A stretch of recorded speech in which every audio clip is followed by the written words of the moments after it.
La figue de Figueras. Une figue. Je suis une figue. Une belle figue, dit-on, bien ronde, bien roulée, bien pulpeuse.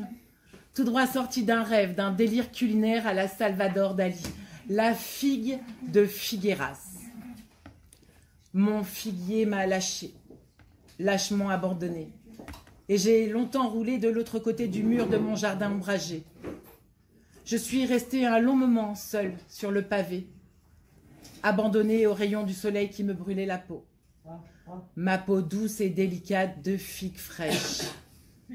Je me déshydratais et me voyais déjà finir, comme beaucoup d'autres, en figue séchée. Mon esprit divaguait, la chaleur torride me transportait de pays chaud en pays chaud. Semi-consciente, je voyageais.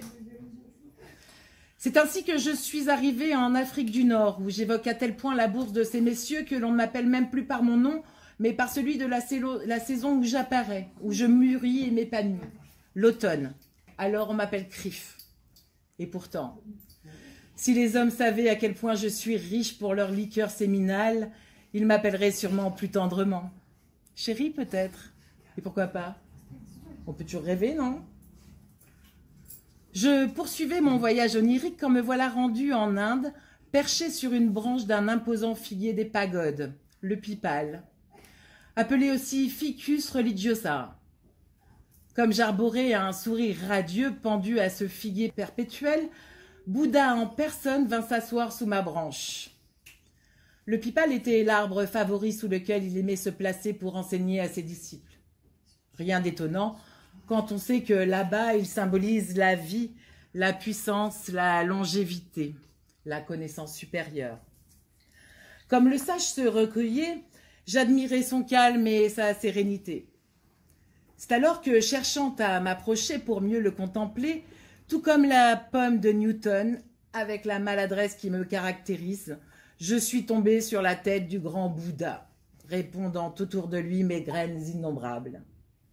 Mais loin de le chagriner, cet incident semblait lui apporter le bien-être suprême. C'est à ce moment que je repris connaissance. J'étais bel et bien tombée, non pas sur la tête du sage Gautama, mais sur le pavé de Soliespont, mon village d'origine, en Provence, dans la vallée du Gapo. La chaleur qui m'avait fait divaguer s'était dissipée. Seule. J'étais toute seule. Ici, ailleurs ou nulle part, quand on est seul, peu importe l'endroit si l'on est à l'envers. J'espérais qu'une chaussure passe par là pour abréger ma douleur et je me suis figée en attendant mon heure. Et oui, je suis une figue. Chassez le U et voilà, je me fige. Finalement, ce n'est pas un homme qui est venu me bousculer, mais un gracieux volatile, un tout petit papillon aux couleurs flamboyantes. Il tournait autour de moi depuis un moment, quand tout doucement il me susurra à l'oreille « Oh, pitchounette, ça va être ta fête !» En effet, c'était la fête de la figue, la toute première dans mon village. Délicatement, le minuscule insecte ailé est venu se glisser à l'intérieur de ma chambre charnue. Oui, parce que je ne suis pas comme tout le monde, moi. Ma beauté est cachée. Ma fleur est à l'intérieur.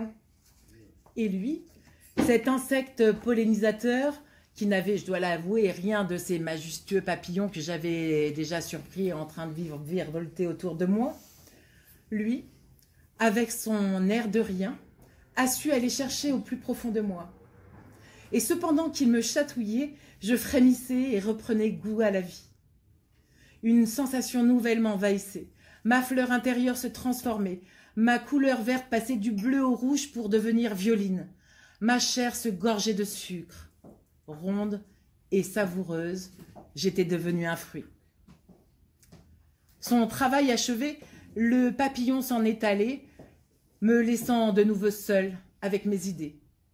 Mais désormais, elle n'était plus noire. Je n'étais plus malheureuse et je ne voulais plus mourir, bien au contraire.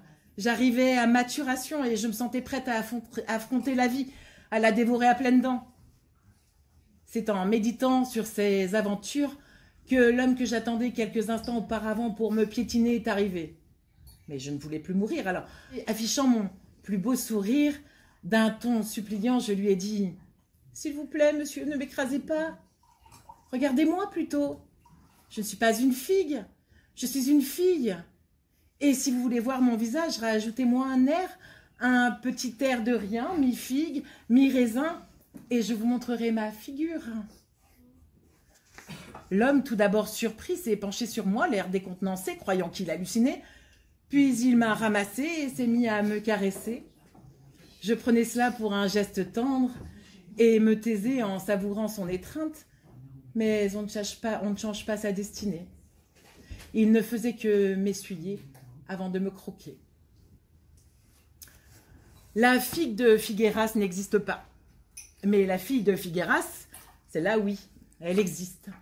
Quelque part, dans un musée, on peut la contempler. Dali l'a figée à tout jamais dans l'immortalité de son œuvre. Peut-être l'a-t-il rencontrée, peut-être l'a-t-il aimée, peut-être l'a-t-il imaginée. Tout comme j'avais imaginé qu'il serait plus facile d'être une figue que d'être une fille. Mais je m'étais trompée. Il y a toujours quelqu'un qui nous lâche. Alors finalement, mieux vaut être lâché par son homme que par son figuier. C'est plus facile d'en changer. Mon homme m'a lâchée après m'avoir goulûment dévorée.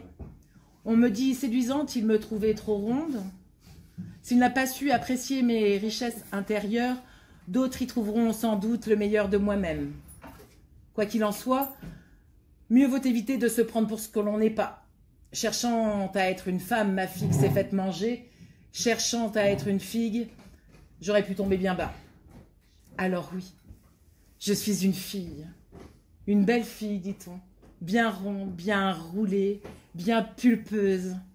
Et j'espère ne pas être punie pour avoir goûté le fruit défendu, celui de la connaissance, la pomme.